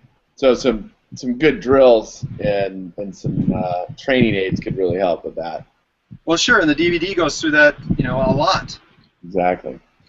So John Klossner is asking. He says, "I don't know what my miles per hour I'm swinging now. Should I find out so I know where I'm starting from? And maybe this wouldn't even be a bad idea to talk about a couple of options for measuring. What we've been talking about. We've been talking about the TrackMan and how you get all these wonderful numbers from it and everything else, but it's like $20,000 plus. What's another good alternative to being able to identify what your numbers are, whether that be swing speed or base or path, so you can really start measuring, these type of impact angles we're talking about." So, I'm a fan of the 3-Bays golf swing analyzer. I got it in my backpack. It's a tiny little guy. It pops in the end of the club. It weighs nothing. You don't even know you have it in the club. And, it has to make a lot of estimations, like all of those. There's probably 7 or 8 of them on the market. But they do, in essence, the same thing. I just like the 3-Bays version because it's tiniest. It weighs nothing. You don't even know you have it on. It's not distracting down here on the shaft. So, my coaching software and TrackMan package cost me a lot. But for me, it's worthwhile because I coach every day, all day on it. For somebody that's a weekend warrior, going to practice once or twice a week, one of those analyzers, the 3-Bays, something like that, that's great because it gives you a benchmark. And the one feature I love about it, it's got that pounds of force feature, because if you have the right amount of if you benchmark, you just swing that thing, it's going to give you a pounds force number. And I did a challenge for you guys out there, and I forget who won it. I won the Tour Striker package, but the point was, I said, all right, I got 1796 of pounds force on the thing. That's me getting at it. But let's say your benchmark is 1,000 today. At least you know what that pounds force is, and then you can develop in your own body language, how to swing that thing, what you need to feel to get that machine, that's traveling through space, and these little, it's got like 10,000, bits of information it measures, crazy stuff, and you can challenge that force. Now, TrackMan knows where the ball went, knows what the face did. These little guys that are $200, they can't do all that, but they're pretty good for $200. So, Dean, like this gentleman out there, you can find out your benchmark and you can set your goals. And not only that, when you start to push the envelope a little bit, you find where it kind of breaks down, and then you back it a little bit back, and you get comfortable there. But then you push it a little further, and you break it again, and you come back, and then you kind of find where, hey, your speed. I'm always, when I'm swinging now, I'm trying to always, when I finish my practice, I'm always trying to crack 110, because, at some point I'd like to play again. And if I feel like, if it's Champions Tour, Q School in 6 years, if I can keep my speed up to 107, 108, I can be competitive out there, because you need to hit it a certain distance to be competitive. So you got to keep tapping on that comfort level, and those little analyzers are great for that.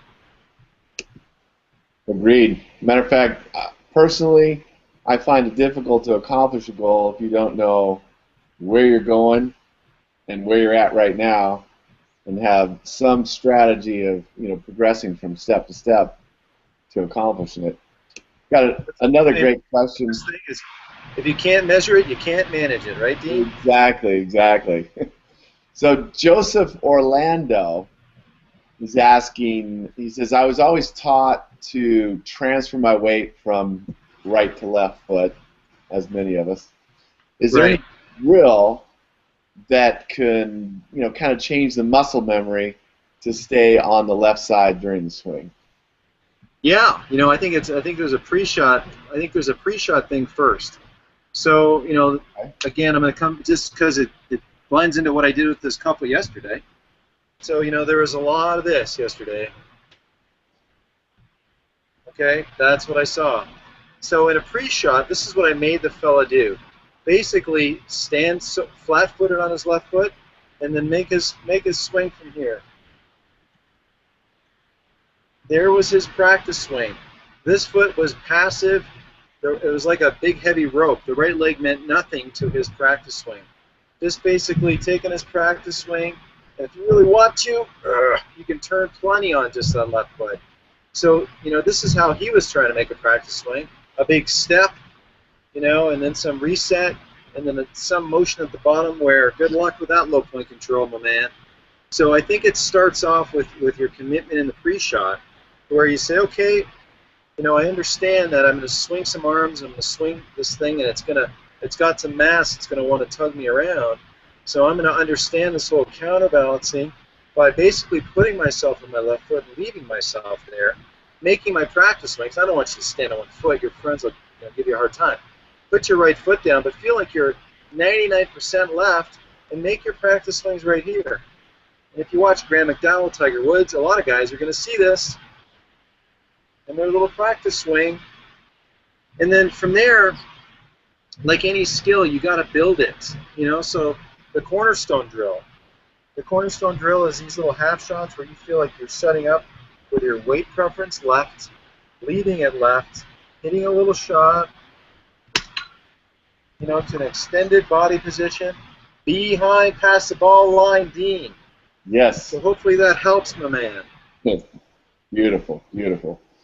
I got to just share this one with you. It's not a question, but Robert Hartman says, be the pine needle. Be the pine needle. Thank you, Robert. That's it. Be the pine needle. I love it. Rather than be the ball. Let's see here. What's my man's name? God, I'm having a moment here. I sent you a couple of questions from some guys and gals on Facebook last night. Do you happen to have those ones? Yeah, let me dig one up for you. In the meantime, Dick Walter says, I'm 75, have chronic painful back, treated with ibuprofen to, mask the flexibility related to, a full back turn and follow through. Says, are there any tips related to beginning with an open stance, to relieve stress, and followed by an inside-out swing, but with a draw and more distance? Okay, so if you want to stand inside out, okay, so here's our target line, and you want to try to do this and have an inside-out swing, you're just going to exacerbate that. If you're going to do anything out there, what's the gentleman's name again, Dean? Sorry? Dick Walter.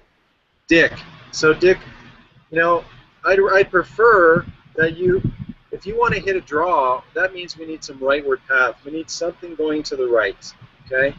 If something's going to the right, not something, the club path's going to the right, and the face is aiming less to the right, then you have the opportunity to hit a draw. If you stand here with an open stance and try to do that, you're going to be disconnected. Then you're going to run the risk of hurting your shoulders, I think. If you've got a bad back, a couple of things that I'd say to you that'll help you is, one, let's take your stance and let's bring your feet closer together, okay? Most of the speed in the golf swing comes from the swingers. The swingers are just a combination of everything above your belly button. So my feet are pretty close together.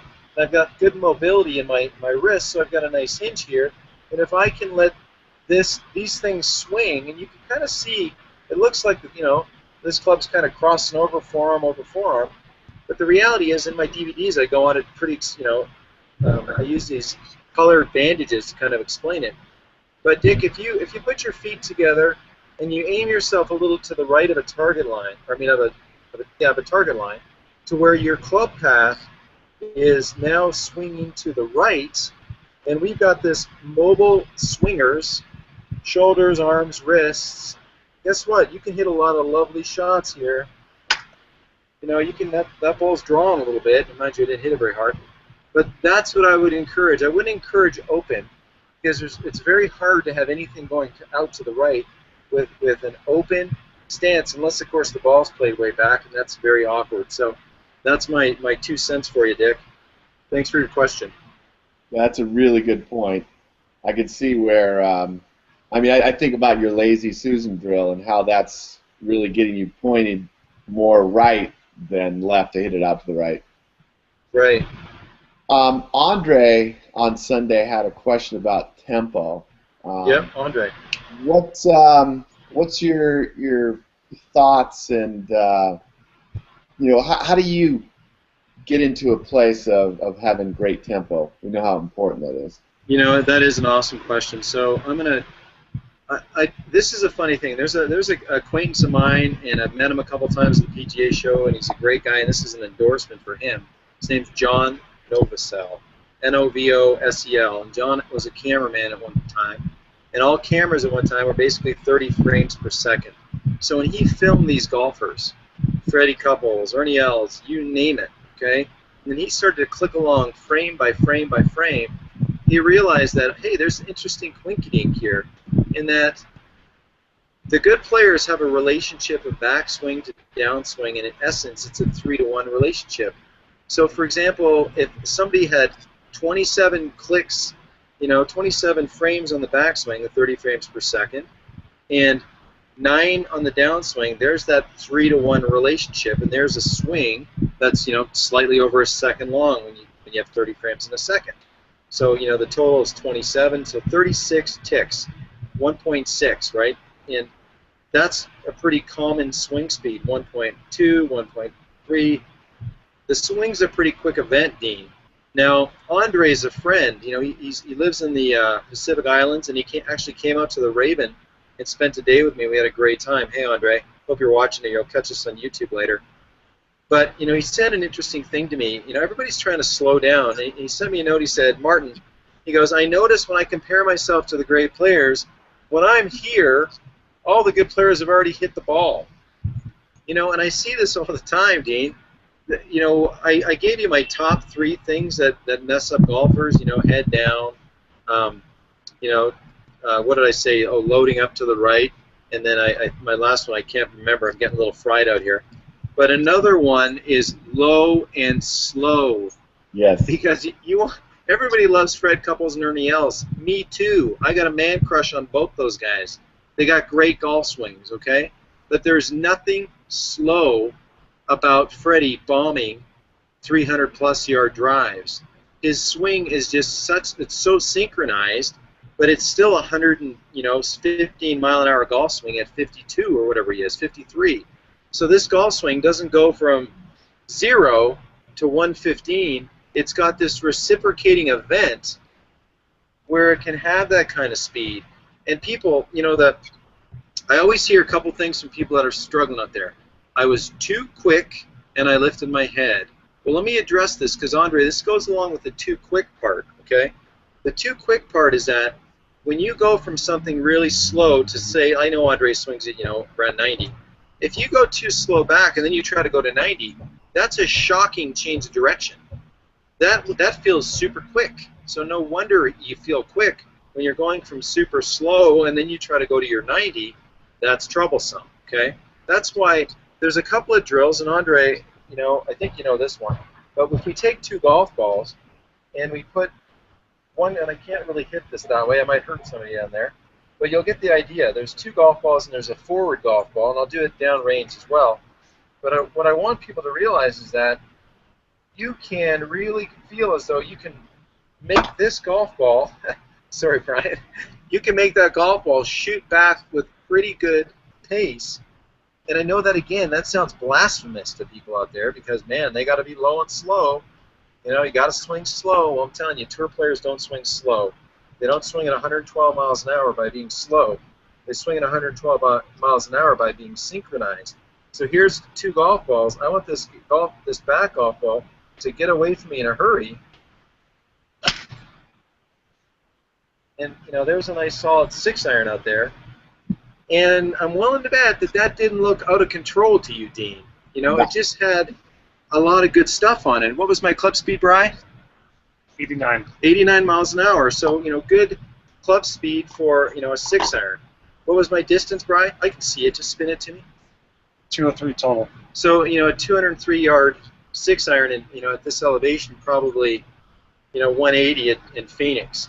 But, there's nothing slow about the backswing. And then to go to 90 miles an hour, that's quick. We don't want to be that quick. So, Andre, what I want you to do, buddy, is try to feel like you can be engaged in this backswing. Let this momentum load you up as you counterbalance and resist getting thrown too much to the right. So, Andre, thanks for the question. It's a great one. I know that helped a lot of folks out there. What's up next, Dean? Well, and one last point on that, it looks to me as I'm watching you that you're turning back with your core and you're not just, Oh, yeah. No, totally. I'm not. This is very much, if I took this medicine ball, and I've got this 6-pounder, I couldn't throw it very far just in my arms, but I could sure engage my core and get that thing to go. So that's a great point. Great point. Awesome. Let's see here. Tom from the University of Waterloo. He is asking, is this the same as stack and tilt? So stack and tilt. So I tell you what, Mike Bennett and Andy Plummer are two awesome guys, and I love the way they coach. They're phenomenal coaches. We have a lot of commonalities. Okay, I just say things a little bit differently. I think we want players to get better. I mean, you couldn't meet two better guys. They want people to get on their left side enough. I want people to be on their left side enough. I think we both recognize that people have too much to the right in their golf, and that they don't have enough of this. I use the expression counterbalance because that's what was taught to me years ago. There's a lot of similarities, my man. I think they're great guys that maybe get put in a little bit of a box because they kind of teach this one formula, and maybe I will too, and that's fine. But when I see somebody, depending on what their desires are, if your weight's left, okay, and this is why it probably gets beat up a little bit on by the nice kind gentleman on the golf channel, is that if most good players have a lot of rightward path, they're trying to diminish rightward path. So to some, they might think, well, if I'm too far left, I have too much path, I hit too many hooks. So they might take some heat from those people that already have rightward path, and then that doesn't help them. But for the most golfers out there, the people watching this webcast, you need more rightward path, because most people, if I put 10 of you out here, maybe 1 or 2 of you is going to have a decent club path that goes to the right that can hit a draw, and the rest of you are going to have too much leftward path because your hips are too far back and they're not forward enough. And if we move you forward enough and get your behind past the ball line, you're going to have some rightward path and hit it more powerfully because your body's going from a flexion to an extension. Mm-hmm. So great guys, great pattern. I'm big fans of those guys. Whatever, if they're around you and you can see them somewhere, go see them. Great. Just this idea just popped into my head. Can you set the stage for a simple test that people could do to see how much they're getting on their left side? A simple test. Yeah, like maybe with an aiming stick, yeah, pushing the ground. Yeah. Sure. I like people to say, and I probably showed you this 50 times, so this is boring for you, some of you out there. A simple test is, low point control. Can you take an aim stick, step on it, create a little groove in the grass down here, and when I set some golf balls up on it, I like to do everything in 5s, because that's where my feeble brain can keep track of my one feel that I'm working on, in this case, low point control. So there's a groove right there. And now you can do 5 balls, and I'll tell you what, if you're back here, you're going to have a really hard time having your hula hoop in the right place and touching the ground in the right place. So there's a really simple test, everybody. And to make this test extra credit, okay, if you want to be the brown noser and impress the teacher, do this in a fairway bunker. If I've got limited time, which is all I have nowadays because of my lovely little kids, which I love spending my time with, I don't practice a whole lot anymore. I will practice purposely in a fairway bunker because it's like an etch-a-sketch. You know, I get in the fairway bunker, I can pop the aim stick down, I can create the groove, I can set the golf balls against the aim stick so the back of the ball is basically right on top of that skinny little groove. Not only am I understanding low point control, but now I'm on a bit of an unstable base. So now my brain's got to be, you know, more engaged, you know, for self-preservation when I'm on something that's less stable than turf. But for the purposes of, you know, the test, you know, I'd stand in here and I'm standing over a shot. I feel like I've got a little left weight preference. And then I'd say, okay, let's see what my test is. Let's see how nicely I can have a low point left of the ball. Now, that wasn't a particularly good shot. It was a little thin, a little pro-side thin. My divot's too thin and too far left there. I mean, but it landed left, so, you know, I was left enough. If I do it again, let's see if I can get a nice solid one. Then I'll show the alternative.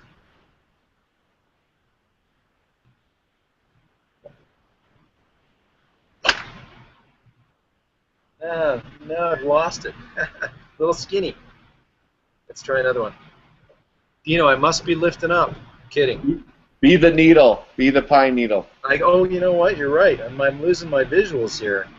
There's my pine needle. Thank you. I'm going to be the pine needle. Good shot, but still a little skinny. So this, for me would be like, oh, that was so good. You know, I would do this and figure out my tempo and rhythm until I could show you all great low point control, which I'm not doing right there. So 2 more opportunities here. And there's a good solid one. Okay. So there's a nice little divot that started, you know, on the probably last third of the golf ball, and it was a shallow divot. You know, so that's a great test. If you can take a bunch of divots left of a ball line, and the divots aren't going too far to the left.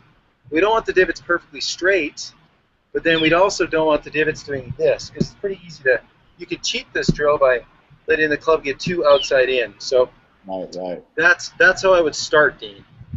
What about for our friends that, you know, where they go to practice, they're pretty much on mats.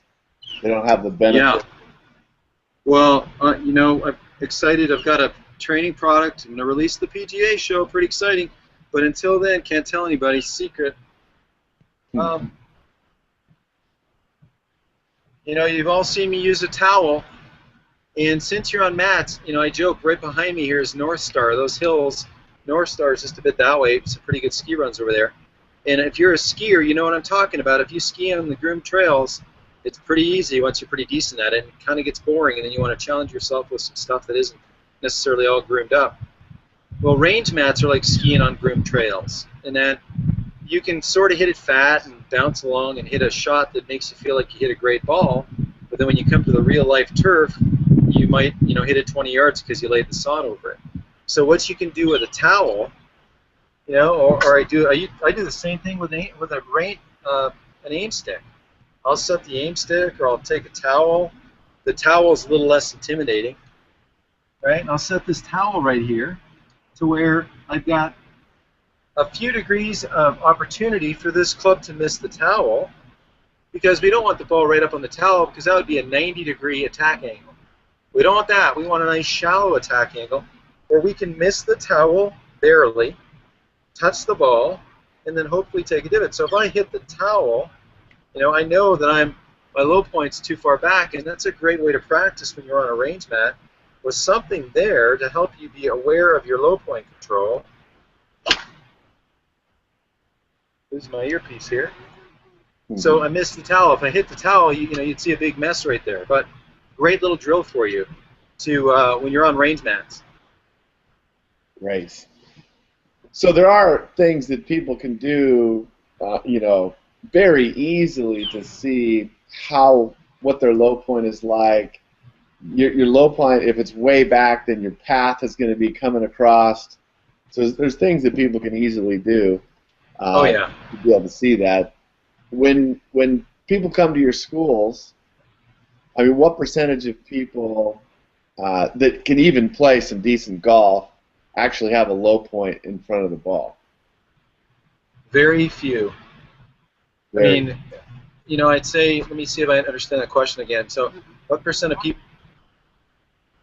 What percent of people come to me that are? Repeat that again. Somebody was That, calling me over there. Sorry. that if they actually did that drill that you just did, they Yeah. could actually have a divot in front of the aim stick or not hit the towel. What percentage of people can do that you see? I'd say 2 out of 10. Right. So most people have a pretty big issue with that. Yeah. And The other 8. the other 8, which is a pretty big number.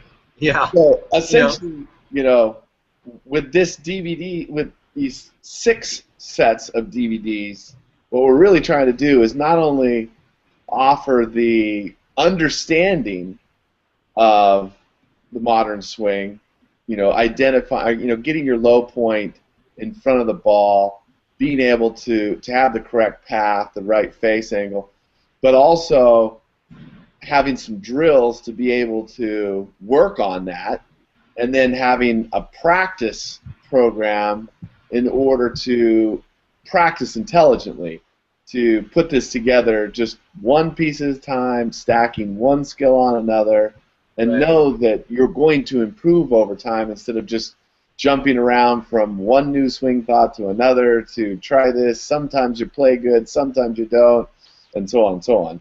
I mean, can you speak a little bit more to that?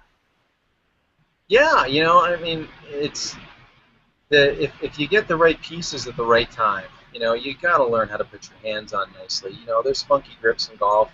Tommy Two Gloves, you know, I think David Faherty said his grip looks like 2 lobsters trying to mate. And then you get Jim Furyk and Faherty, another great quote. He looks like an octopus having a fight with somebody in a phone booth. You know, so there's different people that can make things work. But I mean, if you systematically put pieces together, you know, an effective hold, you know, you understand what consistency really is. You know, basically, if you have low point control, you know, if you have low point control, that's great because now your weight's sort of in the right place. Now you know where your path is going. That's really good because now you can work on what your face is doing. You know, so if you know what pieces all fall in line, then if you know what your face is doing, then you can kind of push the limits on extension, rotation, and side bend, and then you can see how hard you can hit it.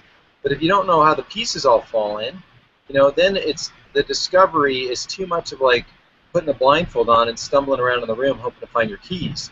You know, I'd like to think I did a pretty good job of systematically putting all that stuff together in the DVDs so that, you know, all the time I've spent learning the silly game can help somebody out there get better faster.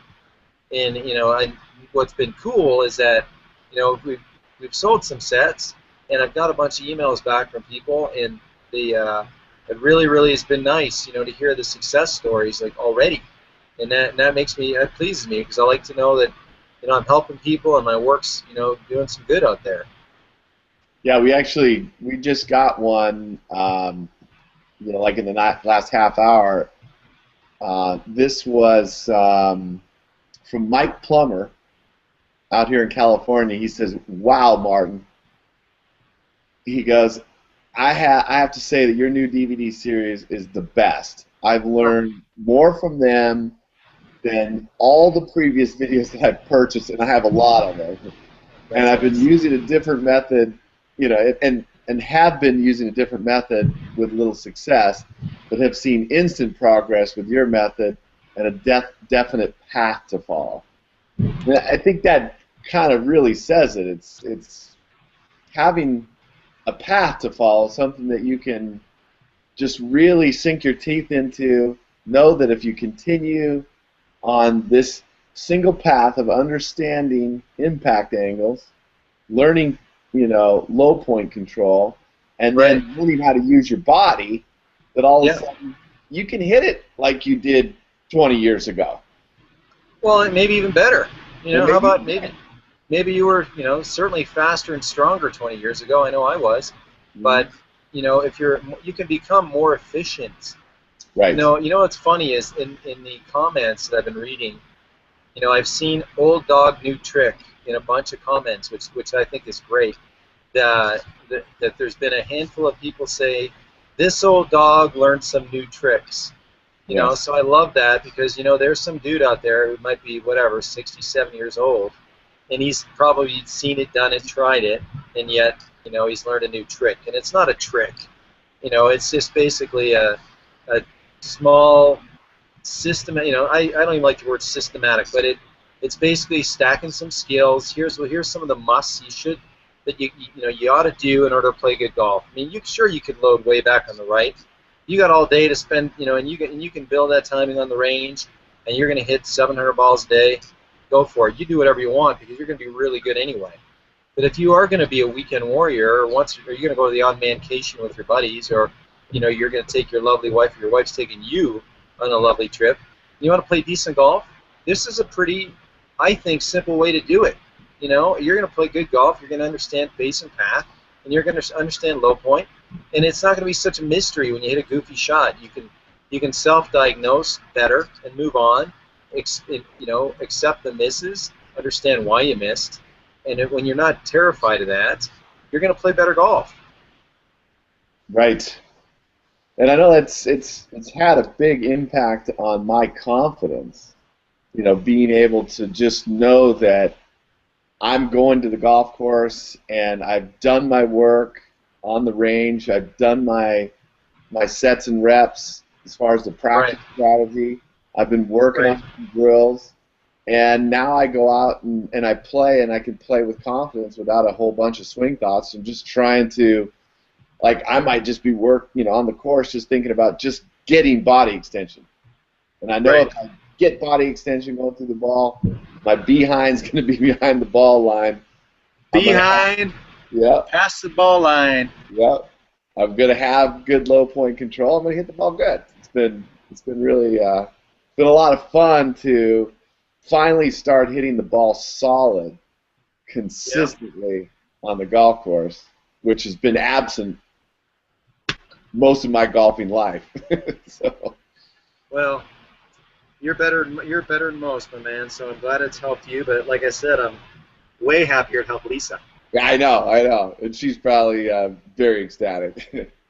And you know, I'd just like to say, you know, for everybody that's out there that's been watching this webinar, well, Martin has a couple of decades of experience of not only learning from some of the greatest ball strikers that have ever lived, but putting his own ideas together.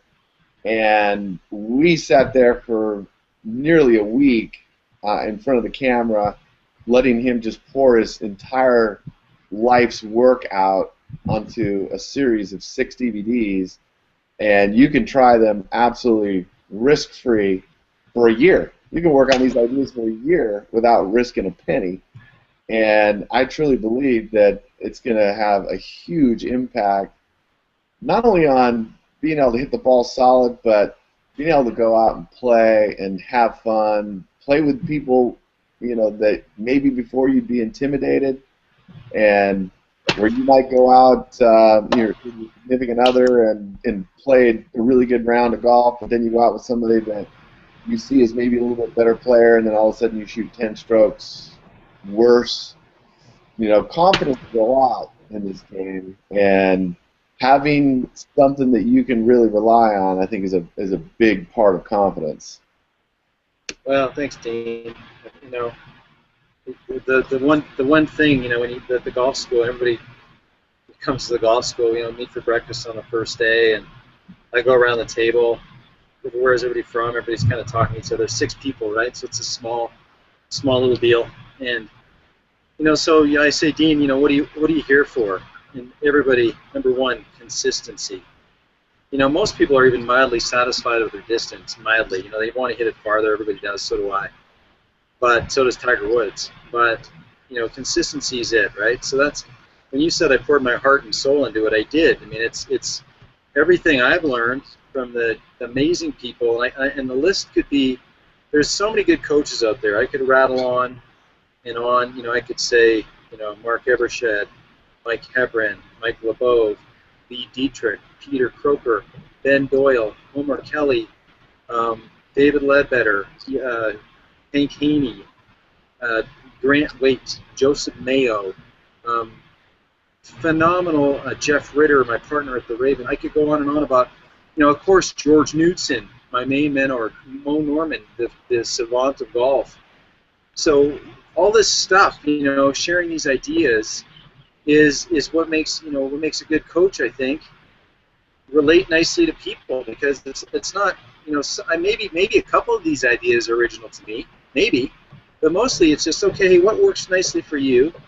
Okay, good, I'm going to borrow that, thank you, and you're welcome to, use whatever stuff I can help you with.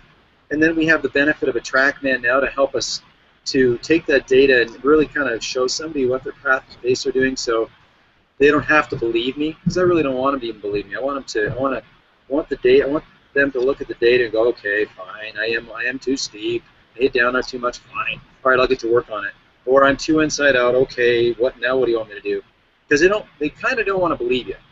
That's a lot of folks, and that's okay, but it's been a life's work, and I've been just lucky to be around some great people, and you guys said, hey, let's do a DVD series, and there it is. I was pretty happy with how it all rolled out. Of course, I'm going to be my worst critic and saying, gosh, I wish I would have said that this way or done it this way, but that's the beauty of Revolution Golf.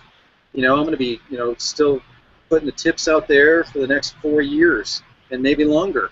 And I'm sure I'll develop my skills as a coach and maybe say it differently, maybe with a little more clarity 6 months from now, 2 years from now, 3 years from now. I don't think I know it all, I guarantee you. I think I'm just a guy who is trying to get better with whatever tools he can get his hands on, and with whatever information makes sense that makes people better. Exactly.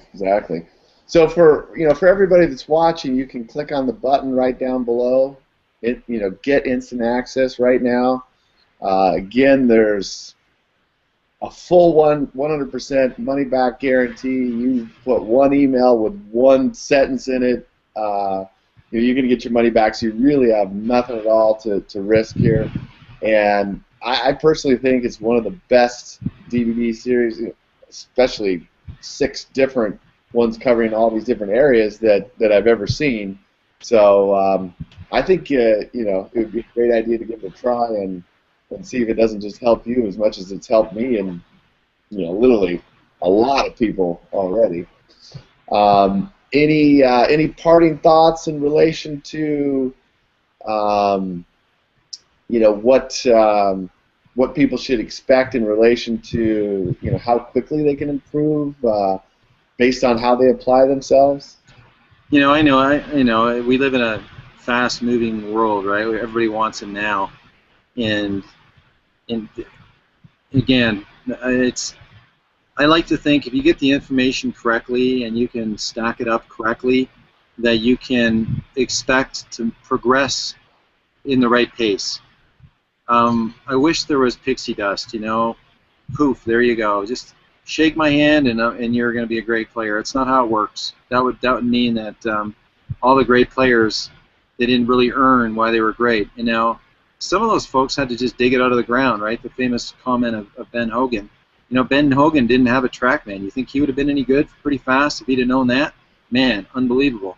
So when you have the information and it makes sense, and maybe the coach makes sense to you, then I think you can progress pretty quick. And that's why in the DVD series, I took care with how I presented the information. I tried to keep it light, not too serious, and I tried to make it and keep the language as simple as I could, but yet not dumb things down, because it's not a keep it simple, stupid. KISS is fine, but you can't just oversimplify it either.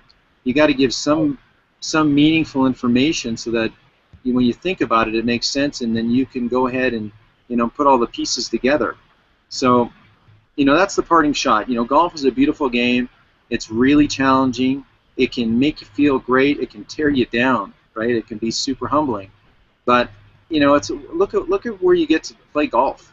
This place here is on Martis Camp in Truckee, California, is heaven, and there's thousands and thousands of these heavens around the country that are lovely golf courses where you can play golf and enjoy yourself and your loved ones and hit whitey and go chase it, right? And hopefully you hit whitey a little more solid and a little farther and you hit Whitey where you think it's supposed to go, because then it's a lot of fun. Oh yeah, I mean literally around the world. You know, Yeah. that's what's really cool about this game, and that you can do it until you're so deep into your life. I mean, we just got another comment. John Wagner says, Martin, I'm 80 years old in Awesome. 2 more months. Cool. That's I great. watched about 50 full-length golf videos by famous and not so famous pros and thousands of tips. This is the best video I've ever seen for clarity, detail, and simple explanation of how to hit the golf ball. My next time on the driving range will be spent hitting little shots with my behind past the aim stick. Attaboy, baby. I love it. 80-year-old saying that. That's awesome. You know, and that's a parting shot on that. You know, Uncle Sammy, I don't know if Uncle Sammy's watching. Uncle Sammy's 84. And Uncle Sammy in Toronto broke his age, finally. You know, it took him to 84, but he did it. And, you know, it's never you're never too old to get better at something. I mean, you might slow down a little bit, and, you know, maybe the athleticism it wanes, but you can get better. And frankly, you know, I'm so proud of what he did, because, you know, he was never much better than a 15 handicapper in his life. You know, he didn't take golf that seriously. He was a member of the club he played. And then as he, you know, late into retirement, he said, you know, I'm going to get good at this game. And he did. Shot 83. That's amazing. You know, so cheers to that fellow out there. You know, 80 years old, and thanks for the awesome comment. I'm one of the not-so-famous guys, and I'm glad I helped you. It means a lot to me. Absolutely. And let's not forget that we also have 6 live events that are included as an extra bonus with the purchase of the DVD series. It's going to be 1 for each DVD. So it's like there's 2 courses in one. There's the actual DVD, like for the short game, and then there'll be a live event for the short game itself. Yeah, here we go. And you know what? I think we even might get better at doing this. You know, Yeah. Anything's possible. Yeah, you never know. My web technology on the range might get better. Because believe me, special thanks to Brian Pate here, my grip, my production assistant, my crew. And seriously, it's just it's a labor of love. I love this game, and I love helping people, and I hope you get better. And I look forward to the other 6, the private ones we do, to help you out with your questions. Yes. We also have 4 additional winners for your 3-day personal coaching. Awesome. Who are they? We're just going to go ahead and announce them right now. That Sweet. is Robert Bowe. I'm going to spell that B-A-O. Robert Bowe. Way to go, Robert. Roth Coleman. Ross Coleman.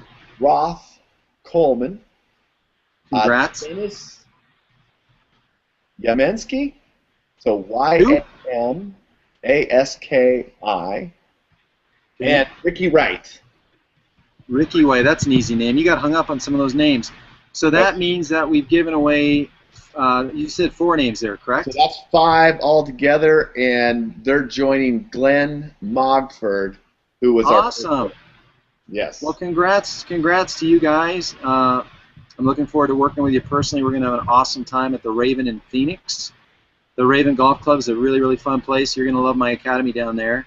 It's a lovely place to develop your game, and we're going to have fun. And I'm going to make you guys work hard. It's going to be a good time. That's great. All right. Well, unless you have any other parting thoughts here, Martin, I think this has been a great webinar. I mean, I think a lot of people probably learned a lot just from this short little segment. I know I've learned more. Thank you. More great things, and again, I highly suggest clicking on the button down below, grabbing your copy of the 6 DVDs.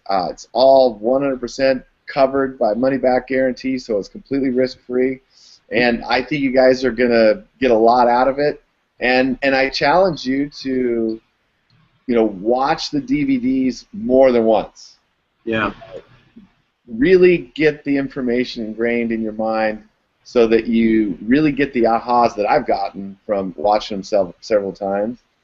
And then I challenge you to actually, take these ideas to the range and work on an intelligent practice process. You know what Martin outlines in his sets and reps, and commit to doing the drills. The drills, I think, are really a big key because they really get you to ingrain just one idea at a time, to develop that one skill that one drill works on, and then you can just stack the skills one after another, and before you know it, you're going to be hitting it probably more solid than you ever have in your whole life.